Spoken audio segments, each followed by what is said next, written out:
ഇന്ന് നമ്മൾ ഉണ്ടാക്കുന്നത് ഒരു മാംഗോ സ്ലഷാണ്. അതിനായിട്ട് 2 മാംഗോ എടുത്തിട്ടുണ്ട്. നല്ല പഴുത്ത മാംഗോ എടുക്കുക, മധുരമുള്ളത്. ഇനി അത് കഷ്ണാക്കുക, തൊലിയൊക്കെ കളഞ്ഞിട്ട് ഇനി അത് ജാറിലേക്ക് ഇട്ട് കൊടുക്കുക.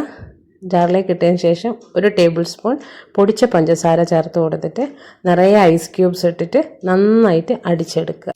നല്ല തിക്കായിട്ടുള്ള മാംഗോൻ്റെ പൾപ്പ് നമുക്ക് കിട്ടും. ഇനി നമ്മൾ റോസ് സിറപ്പിൽ 1 ഗ്ലാസ് മുക്കിയതിന് ശേഷം പഞ്ചസാരയിൽ 1 ടെസ്റ്റ് ചെയ്ത് കൊടുക്കുക. അപ്പോൾ നമുക്ക് ഗ്ലാസ് ഒന്ന് ഡെക്കറേറ്റ് ആയിട്ട് കിട്ടും. ഇനി അതിലേക്ക് നമ്മൾ നന്നായിട്ട് ഗ്രൈൻഡ് ചെയ്ത ഐസിൻ്റെ 2 ടേബിൾ സ്പൂൺ ഇട്ട് കൊടുത്തിട്ട് നമ്മൾ മാംഗോ പൾപ്പ് ഇട്ട് കൊടുക്കുക. എന്നിട്ട് അതിൻ്റെ മുകളിൽ വീണ്ടും നമ്മൾ ഐസിൻ്റെ സ്ലഷ് ഇട്ട് കൊടുക്കുക. ഇത് നമ്മൾ ബീച്ചിലൊക്കെ പോയി കഴിഞ്ഞാൽ കിട്ടുന്ന ഒരേ ഐസ് എന്ന് പറഞ്ഞിട്ടില്ല, അതുപോലത്തെ ഒരു സാധനം തന്നെയാണ്. സെയിം അത് തന്നെ നമ്മളത് മിക്സിയിൽ ചെയ്തെടുക്കുന്നേ ഉള്ളൂ. അപ്പോൾ ഇത് കഴിക്കാൻ ഇഷ്ടമുള്ളവരെല്ലാം ഒന്ന് ഉണ്ടാക്കി നോക്കുക. നല്ല തണുപ്പോട് കൂടി കഴിക്കാൻ നല്ല ടേസ്റ്റാണ്.